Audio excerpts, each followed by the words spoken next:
नमस्कार जी, मैं मंजू। तो आज मैं एक दो क्वेश्चन भी लूँगी, अपने बहन भाइयों को जवाब दूँगी, क्योंकि कई बारी बहुत ज़्यादा बिज़ी रहने के कारण मैं आंसर नहीं कर पाती हूँ। हाँ, पढ़ती ज़रूर हूँ, जो मुझे लगता है कि बहुत ज़रूरी है, तो उनके मैं जो वीडियो के साथ साथ जवाब भी दूँगी। तो एक मेरे बहन भाई ने पूछा है कि उन्होंने मैक्सिकन पिटूनिया के को जो सीड से ग्रो किया है, तो उनके पौधे बहुत ही छोटे हैं, बहुत ही जो ग्रोथ है धीमी हो रही है।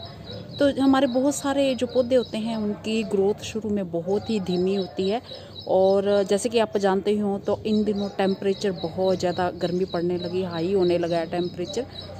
तो किसी भी तरह के सीड आप लगाते हैं, चाहे कितने भी हार्डी प्लांट्स हों, अगर धूप उन पे सीधी पड़ती है, तेज़ धूप पड़ती है, तो पौधों की ग्रोथ जो है रुक सी जाती है और बहुत ही स्लो होती है। तो जो छोटे छोटे पौधे हैं तो उन्हें आप नेट के नीचे इस तरह से रखें, हल्की जैसे धूप लगे, पौधे आपके लैगी ना हो, तो वो चिंता करने की बात नहीं है। वैसे मैंने उनको सीड से कभी ग्रो नहीं किया है। हाँ, मेरे गार्डन में अपने आप ही सीड गिरते रहते हैं और उनके ढेर सारे जो प्लांट्स हैं अपने आप ही तैयार हो जाते हैं, और ज़्यादातर मैं उन्हें कटिंग से ग्रो करना पसंद करती हूँ, तो उनकी कटिंग्स जो है ईज़िली ग्रो हो जाती है।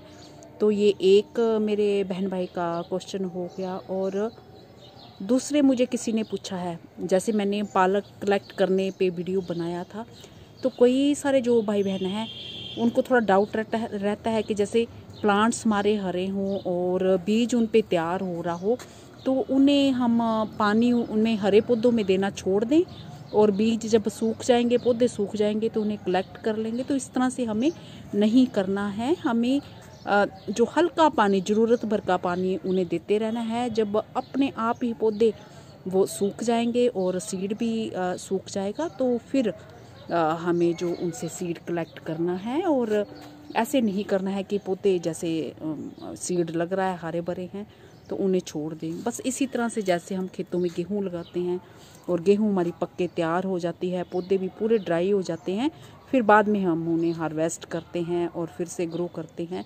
तो इसी तरह से ये फूलों के पौधों के साथ भी है। आज एक चीज़ और मैं जो वीडियो में शेयर करूँगी, उगाओ वेबसाइट से मैंने स्टॉक के जो सीड्स मंगवाए थे और आपके सामने ही ग्रो करना भी सिखाए थे। तो उनके पौधे भी मैंने ट्रांसप्लांट किए थे। खूब सारे बहुत ही कमाल के जो सीड थे वो स्टॉक के। तो कोई ख़ास कलर अलग अलग तो नहीं थे, मिक्स सीड लिखा हुआ था उस पर, और उस पर पर्पल शेड्स में जो डिफरेंट आए हैं, पर मुझे चलो वो भी ठीक लग रहे हैं, अच्छे लगे मुझे।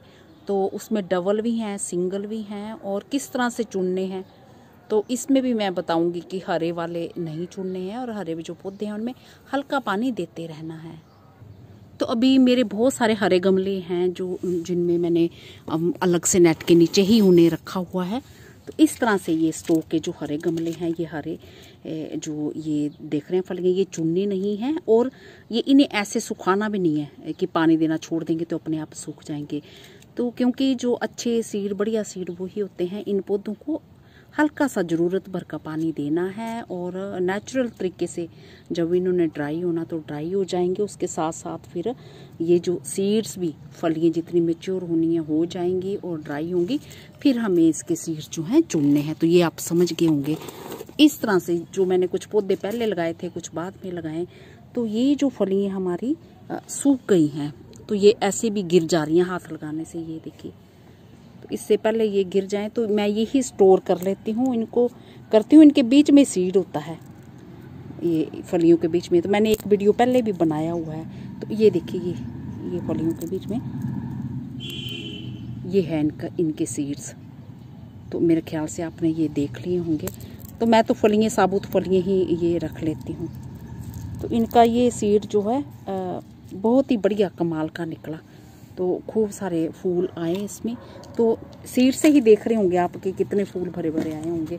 तो बस हमने ये फलियाँ इस तरह से ये कलेक्ट कर लेनी है, और इसमें चाहे धूप में चाहे छाया में इसे सूखने के लिए ये ऐसे डाल दो, क्योंकि ये अब पौधा हमारा ख़त्म हो गया है, पूरा सूख गया है। और ये इस तरह से धूप में चाहे अच्छे से सुखा के फिर आप इसे एक पॉलीथीन बैग में किसी में डालना और उसमें भी ऊपर पॉलीथीन बैग गांठ लगा के चढ़ा देना और फिर बस इस तरह से ये चुनने हैं हमने।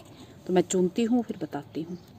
तो मैंने इतना सारा सीड जो इनका चुन लिया। हमेशा ही अपने पास ज़्यादा ही सीड चुने। कई बार हमारे पौधे किसी कारण छोटे पौधे मर भी जाती है, तो अपने पास ज़्यादा सीड होंगे तो फिर हम फिर से ग्रो कर सकते हैं। तो मैं इसे धूप में ही सुखाऊंगी। जो गिल्लापन होगा धूप में अच्छे से सूख जाएगा तो फंगस नहीं आएगी। हाँ, ये पत्थर बीच में एक डाल दें ताकि हवा से आपका डिब्बा उड़े नहीं। तो हल्का डिब्बा होता है, सीड भी हल्के होते हैं तो ये फिर उड़ सकते हैं। तो इस तरह से धूप अच्छे से लगवा लो और ये बिल्कुल ड्राई हो जाएं, क्योंकि अभी इनके सिरे जो फलियां तो सूख गई हैं ना, ये जो सिरे तोड़े हैं ये थोड़े ग्रीन हैं, स्टेम की फलियां तो सूख गई हैं, तो फलियों में भी हल्का मॉइस्चर हो सकता है।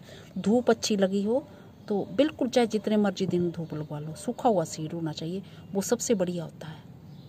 तो मेरा ख्याल है वीडियो आपको पसंद आया होगा और जिन मेरे बहन भाइयों ने जो क्वेश्चन पूछे थे उनको आंसर भी मिल गए होंगे। इसी के साथ नमस्ते जी, शुक्रिया।